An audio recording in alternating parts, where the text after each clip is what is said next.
Okay, so this is the American Armored Forces Tank Museum. This is in Danville, Virginia, and I will be recording for the Chieftain, or well, Descent of the Chieftain. So I will be showing off showing off the entirety of the museum as best I can do it. So we're going to start right here with this tank. This right here, I believe, is a patent tank, the M47. US M47 patent tank. And over here, we have what I believe is a Sherman M4A3E8. Excuse me. This was the backbone of the tanks during the war, though this is a late version. Notice the different turret design, I think. It's also got the plow on the front for just clearing out stuff in the field and things like that. Why use a bulldozer when you have a tank?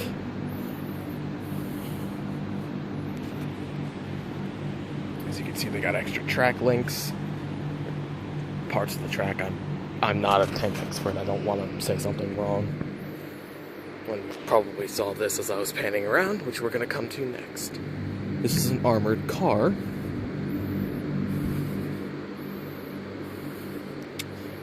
I don't see the name of this tank anywhere. The Ferret. Here we go. The Ferret. We may touch it. So as you can see, it's a British vehicle. Scout car. We've got a lot of stuff. Got hatches. This would be one of the sponsons.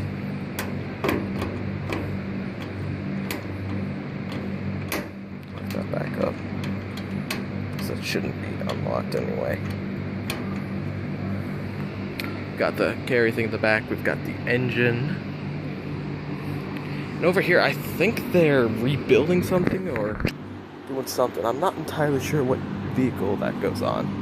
I want to say it's a tank of some. Oh wait, it's the one right there. So they're clearly rebuilding it. Let's see what it was. Ah, a Sheridan, which was a airborne tank. And here we go. We've got some clerics being restored by some of their volunteers. Sorry if I've not been holding it up right.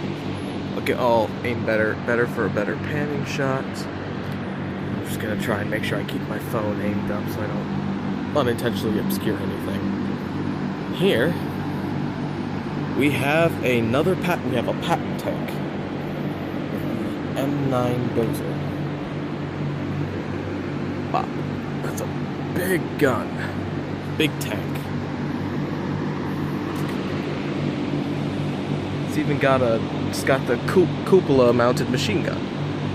I think that was an early thing. I remember the Chieftain's video saying they got rid of that after a while. I may be wrong. I can't remember entirely if he actually did anything. And here we've got the M103A2 heavy tank, which just look at this thing. I'll put my hand right up against it and give you a size comparison. Now I've got decent sized hands. This thing is huge. Just giant.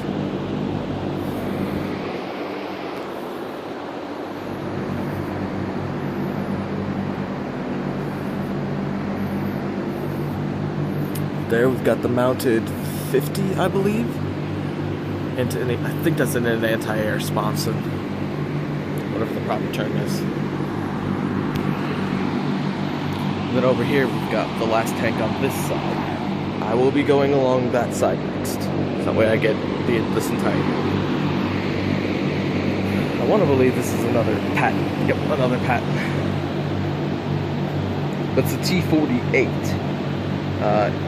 Which became the M48 patent.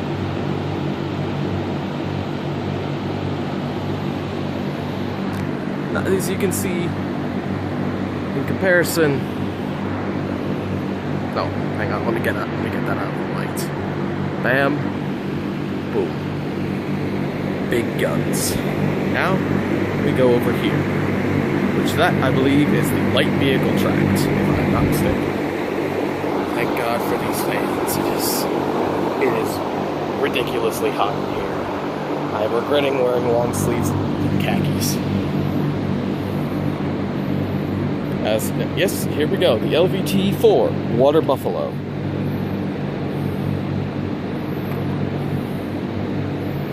As you can see, they've got a couple mannequins here to give you somewhat of a size comparison, but these guys don't look all that tall. Just imagine being in one of these, being deployed to the Pacific or storm in Normandy. I do not envy the men who had to do this, but I respect their sacrifice. As you can see, those have the little scoops so that way they can push themselves along water. If I remember the tank chat on them correctly, one issue that they always had with these tanks going on land was that could get it dug into the ground and then cause more problems than it actually helped. And over here, we've got a big old SPG. If I'm not mistaken, I watched a video on the chieftains of this recently. Can't remember the name, but have to get closer. The M55 T108 self-propelled howitzer, which had a big old M47 8-inch howitzer, one 45 caliber submachine gun, and then one 50 caliber Browning, which is up there on an anti-aircraft mount, I believe. I'm trying to be accurate with my stuff. I'm no military expert. Chieftain, if you actually do use this video, feel free to mute my sound out and dub over with whatever you want to say. I'm perfectly fine with that. And unlike most of the tanks, we can actually get a behind the tank view of it. And I'm actually going to turn on my little light, if I can. Oh, camera light is being used by another app. You just block the sunlight.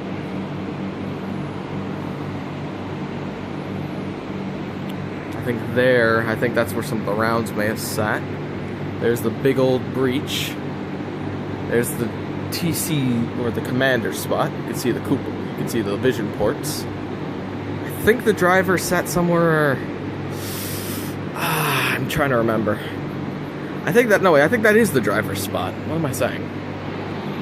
It's been a while. I can't remember very well.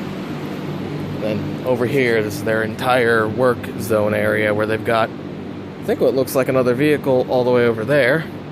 They've got all this sheet metal. All the stuff to repair some of these tanks. Ooh. That guy's got a trench gun, I think.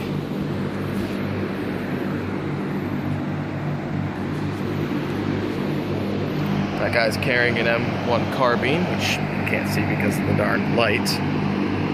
Yep, there we go. Oh, and then up there we've got our Charlie in the tree.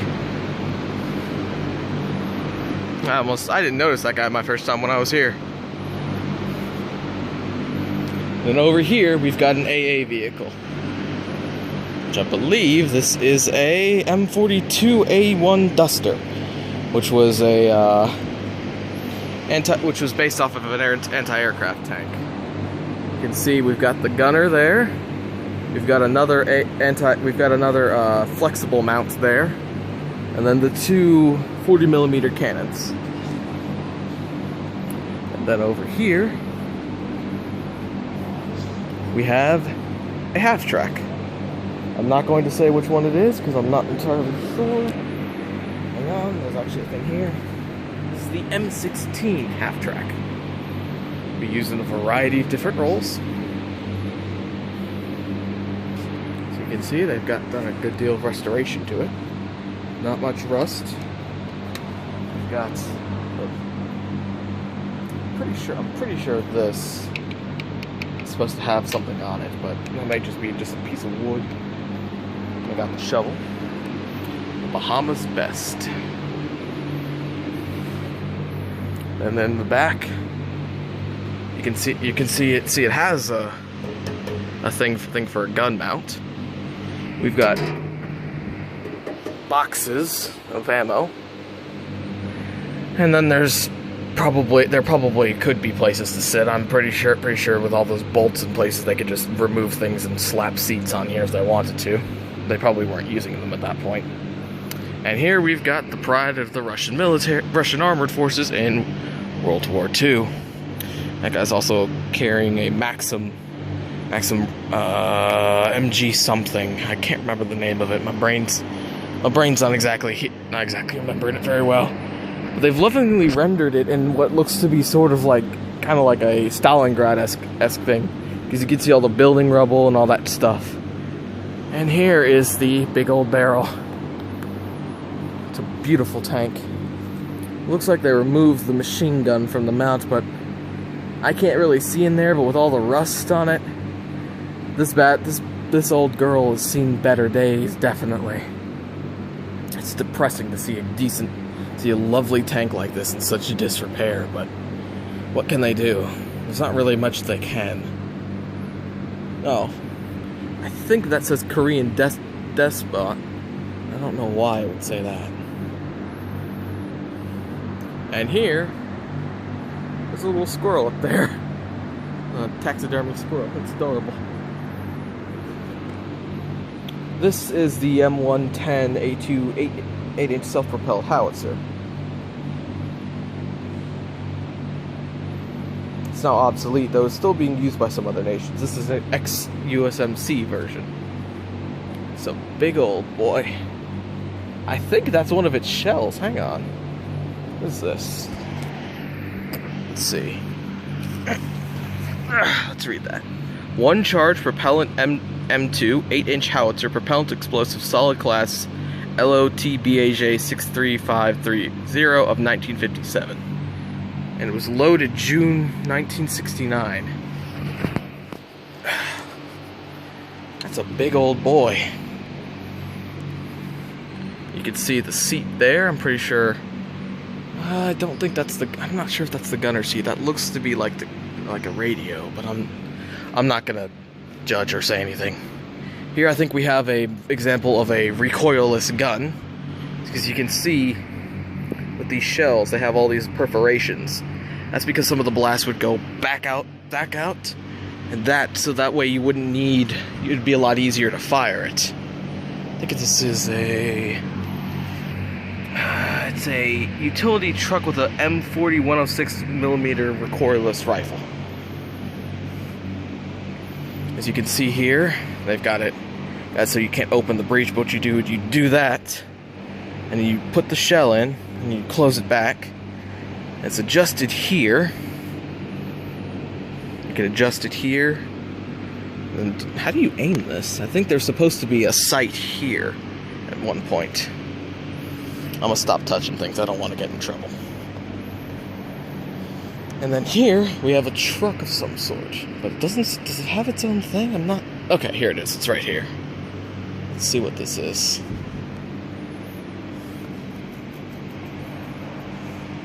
Ah, it's a record truck. It's meant to help out vehicles that have gotten stuck in some situations. And over here, I think we have something Iraqi, because, well, tan. Let's see. Yeah, 152 self-propelled howitzer, an Iraqi variant. No, I'm doing good, sir. I'm actually just doing a little bit of recording. I do have one question. Where did y'all acquire that T-34? I was curious. Out of England. Out of England? Oh, man. It was part of a set of 4 that had come out of Czechoslovakia when the Soviet Union collapsed around '89. Okay, they just dumped everything on the world market for a year. So we don't need all this stuff. Take it. Exactly right. And they had a lot of old T-34 85s. 4 of them ended up going to England as movie props. Oh, really? What movies were they used to? I have the list inside. Nothing I know. Okay? Nothing special. English movies. Okay, and then they got broken up when all the big movie companies